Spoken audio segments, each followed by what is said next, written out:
Salam, salam sejahtera dalam kasih Tuhan Yesus Kristus. Puji Tuhan. Kita kembali bertemu di kesempatan ini dan terima kasih tentunya kepada Tuhan Yesus Kristus yang memberi kesempatan. Terima kasih juga untuk teman-teman pengurus yang memberi kesempatan pada saya dalam membagikan atau sharing kebenaran firman Tuhan. Dan puji Tuhan, kesempatan kali ini kita akan belajar sesuatu hal yang menarik dari kebenaran firman Tuhan. Saya diberikan tema tentang penerobos. Tentunya penerobos itu merupakan sebuah keadaan dalam kehidupan kita. Keadaan apa saat kita mau untuk menerobos? Karena teman-teman yang diberkati Tuhan, kalau berbicara tentang terobos berarti ada sebuah keadaan sulit yang dialami atau ada sebuah keadaan tertentu yang dialami. Kemudian saat kita mau menerobos berarti kita mau meninggalkan keadaan tersebut dan berpindah kepada keadaan yang lain melalui sebuah terobosan tentunya. Dan saat ini kita akan melihat ayat dasar yang menjadi perenungan kebenaran firman Tuhan bagi kita malam hari ini. Terdapat dalam Mika pasal yang kedua, ayat yang ke-12 sampai 13. Saya baca firman Tuhan. Dengan sungguh-sungguh aku akan mengumpulkan engkau seluruhnya. Hai Yakub, dengan sungguh-sungguh aku akan menghimpunkan sisa orang Israel. Aku akan menyatukannya seperti kambing domba dalam kandang, seperti kawanan binatang di tengah-tengah padangnya, sehingga ramai dengan manusia. Ayat 13, perhatikan. Penerobos akan maju di depan mereka. Mereka akan menerobos dan berjalan melewati pintu gerbang dan akan keluar dari situ. Raja mereka akan berjalan terus di depan mereka. Tuhan sendiri di kepala barisan mereka. Jadi ayat kebenaran firman Tuhan ini memberikan beberapa pelajaran dalam kehidupan kita. Sebelum kita masuk dalam pembahasan tentang penerobos ini, kita harus lihat dulu bagaimana konteks kebenaran firman Tuhan ini. Konteks kebenaran firman Tuhan ini adalah sebuah keadaan yang dialami oleh bangsa Israel pada masa pembuangan. Mereka pada waktu itu mengalami situasi yang hancur. Mereka pada waktu itu mengalami situasi yang hilang pengharapan. Mereka pada waktu itu mengalami situasi yang hilang sukacita, dan mereka pada waktu itu hidup dalam penindasan dari bangsa lain. Ini merupakan keadaan yang tidak baik.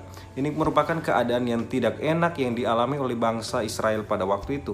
Oleh sebab itu, Tuhan menjanjikan suatu hal yang luar biasa dalam kehidupan bangsa Israel pada waktu itu dengan memberikan janji bahwa ada keselamatan yang akan mereka terima. Ayat 12 ini memberikan pelajaran bahwa ada pemulihan daripada Tuhan. Ayat 12 berbicara tentang pemulihan daripada Tuhan karena Tuhan berjanji akan mengumpulkan sisa-sisa orang Israel dan mereka akan disatukan kembali. Dan ayat yang ke-13, saat mereka dipulihkan oleh Tuhan, maka yang dilakukan oleh bangsa Israel selanjutnya mereka akan menjadi penerobos. Dan ini juga akan menjadi pelajaran penting dalam kehidupan kita orang percaya. Ternyata melalui konteks kalimat firman Tuhan ini, sekali lagi, ternyata melalui konteks kalimat firman Tuhan ini, penerobos yang dimaksudkan oleh Tuhan adalah saat kita mampu untuk mengatasi atau melewati situasi-situasi sulit, situasi-situasi tertindas dalam kehidupan kita, situasi-situasi hilang pengharapan dalam kehidupan kita, situasi yang membuat sukacita kita hilang dalam kehidupan kita. Jadi ini menjadi perenungan juga dalam kehidupan kita. Apa situasi yang membuat engkau tertindas saat ini? Adakah kesulitan di keluargamu, kesulitan di kampus di mana engkau berada yang menjadi situasi sulit?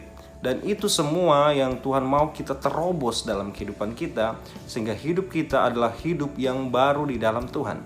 Dan penerobos yang Tuhan mau berikan dalam kehidupan kita, yang Tuhan mau kita lakukan adalah saat kita mampu hidup dengan sesuai dengan keadaan kebenaran firman Tuhan. Penerobos yang Tuhan maksudkan di sini adalah dari ayat 13 bahwa di bagian terakhir kalimat kebenaran firman Tuhan ini berkata di sana Tuhan sendiri di kepala barisan mereka.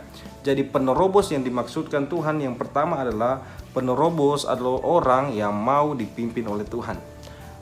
Penerobos yang diinginkan Tuhan, yang Tuhan mau kita kerjakan adalah kita harus dipimpin oleh Tuhan, sehingga kita bukan sembarang menerobos dalam kehidupan kita. Contoh saja saat kita mengadakan perjalanan lalu lintas, ada pertigaan, ada lampu merah, Di sana kalau ada waktunya lampu merah artinya kita berhenti. Kalau kita menerobos maka kita akan celaka. Itu juga adalah pelajaran penting dalam kehidupan kita. Saat kita menjadi orang percaya, ini yang Tuhan mau. Kita menjadi generasi penerobos, tapi generasi penerobos yang Tuhan mau adalah generasi yang menerobos sesuai pimpinannya Tuhan. Kalau sesuai dengan pimpinan Tuhan, berarti di sana ada aturan Tuhan yang harus kita ikuti. Kalau sesuai dengan pimpinan Tuhan, berarti ada kehendak Tuhan yang jadi dalam kehidupan kita. Selanjutnya bagian kedua, jadi penerobos itu yang pertama tadi mau dipimpin oleh Tuhan, yang kedua adalah mau berserah kepada keputusan Tuhan.